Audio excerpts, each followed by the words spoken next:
بسم اللہ الرحمن الرحیم۔ کلاس 7 کے طالب علم السلام علیکم۔ توجہ فرمائیں، آپ کا سبجیکٹ ہے اسلامیات اور چیپٹر نمبر 3 ہے رسالت کی ضرورت اور اہمیت۔ سب سے پہلے تو بچوں ہمیں یہ بتانا ہے کہ رسولوں کو دنیا میں کیوں بھیجا، اور اس سے پہلے یہ معلوم کرنا ضروری ہے اللہ تعالیٰ نے دنیا کیوں بنائی، اللہ تعالیٰ نے دنیا کیوں بنائی اور کس کے لیے بنائی دنیا۔ تو بچوں اللہ تعالیٰ نے دنیا انسانوں کے لیے بنائی، اور جب دنیا کو بنا کے کائنات کو سجا کے ساری کائنات کو سجا کر اللہ تعالیٰ نے اس کو انسان کے حوالے کر دیا کہ وہ اللہ تعالیٰ کی دی ہوئی تمام نعمتوں کو استعمال کرے اور اسے خوب استعمال کرے، اس کا فائدہ اٹھائے۔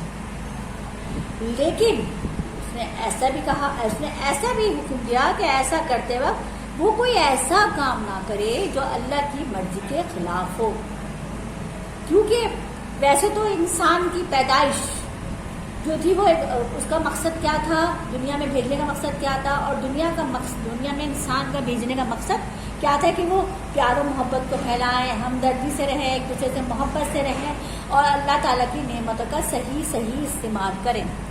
لیکن اب بچوں بات تو یہ ہے کہ انسان کو تو اللہ نے دنیا میں بھیج دیا، دنیا بھی بنائی، کائنات اس کے لیے بنائی، پھر انسان کو بھیجا۔ اب بے شک اللہ تعالیٰ نے انسان کو اشرف المخلوقات بنایا ہے، لیکن اب یہ جاننا ضروری ہے کہ اللہ تعالیٰ نے انسان کو اشرف المخلوقات تو بنا دیا کہ وہ اپنا عقل و شعور استعمال کرے اور اس کے مطابق کام کرے دنیا میں، لیکن اس کے باوجود انہیں ان کی رہنمائی کے لیے، ان کی رہبری کے لیے کسی کا ہونا تو بہت ضروری ہے نا، کہ کوئی انہیں سیدھا اور سچا راستہ بتائے۔ اب یہ کام کون کرے؟ تو اس لیے اللہ تعالیٰ نے ایک اور احسان کیا کائنات پر، انسانوں کو تخلیق کرنے کے بعد ایک اور احسان کیا کہ انہیں ایسے ہی نہیں چھوڑ دیا، بلکہ ان کے اندر شعور، سمجھ، عقل عطا کرنے کے لیے اور رہنمائی کرنے کے لیے عطا کی، اور رہنمائی ادا کرنے کے لیے رسول اور نبی بھیجے جو انہیں سچا اور سچائی کا، سچا اور ایمانداری کا راستہ بتائیں۔ اچھا، اب ہمیں یہ سمجھنا چاہیے کہ رسول کا مطلب کیا ہے، کیونکہ رسول کا مطلب جو ہے وہ رسول رسل سے نکلا ہے، عربی زبان میں اس کے معنی ہوتے ہیں بھیجنا۔ رسالت کی مراد پیغمبری، یعنی اللہ تعالیٰ کا پیغام اس کے بندوں تک پہنچانا، کہ اللہ تعالیٰ نے بندوں کو کیا کرنے کو بولا ہے اور کیا کرنے سے منع کیا ہے، کہ کون سا کام کرنے سے جزا ملے گی اور کون سا کام کرنے سے سزا ملے گی۔ اس لیے تمام رسولوں پر جو اللہ تعالیٰ نے دنیا میں اس کے مقصد کے لیے اللہ تعالیٰ نے دنیا میں 1,24,000 پیغمبر بھیجے۔ کتنے بھیجے؟ 1,24,000۔ اور تمام رسولوں نبی پر ایمان لانا عقیدہ رسالت کہلاتا ہے، جو ہم پہ فرض ہے بحیثیت مسلمان۔ اچھا، اب اللہ تعالیٰ نے رسول بھی بھیجے، اب نبی بھیجے۔ اب یہ آپ کو جو کانسیپٹ بھی کلیئر کرنا بہت ضروری ہے کہ نبی کسے کہتے ہیں اور رسول کسے کہتے ہیں، ان میں فرق کیا ہے۔ ظاہر سی بات، جب نبی اور رسول دو نام استعمال کیے گئے ہیں تو ان کا فرق تو ہوگا لازمی۔ اب ہم آپ کو ان کے فرق کے بارے میں بتاتے ہیں۔ دیکھیے بچے،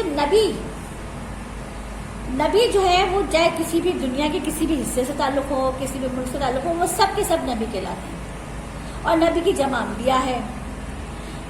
نبی ان سے کہتے ہیں کہ جن کے پاس اللہ تعالیٰ کی طرف سے وقفے سے کچھ پیغامات آئے، کچھ ہدایتیں آئیں، صحیفے آئے، تاکہ وہ ان کے لوگوں کے لیے، ان کی قوم کے لیے، تاکہ وہ قوم کو سیدھا اور سچا راستہ بتائیں اور اچھائی برائی میں فرق بتائیں۔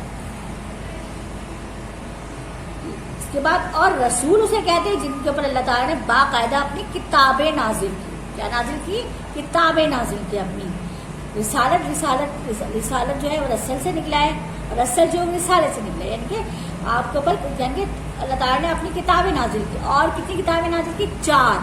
کتنی کتابیں نازل کی بچوں؟ 4 کتابیں نازل کی، جس میں توریت حضرت موسیٰ علیہ السلام پر، زبور حضرت داؤد علیہ السلام پر، انجیل حضرت عیسیٰ علیہ السلام پر، اور قرآن مجید ہمارے پیارے نبی حضرت محمد مصطفیٰ صلی اللہ علیہ وسلم پر نازل کی۔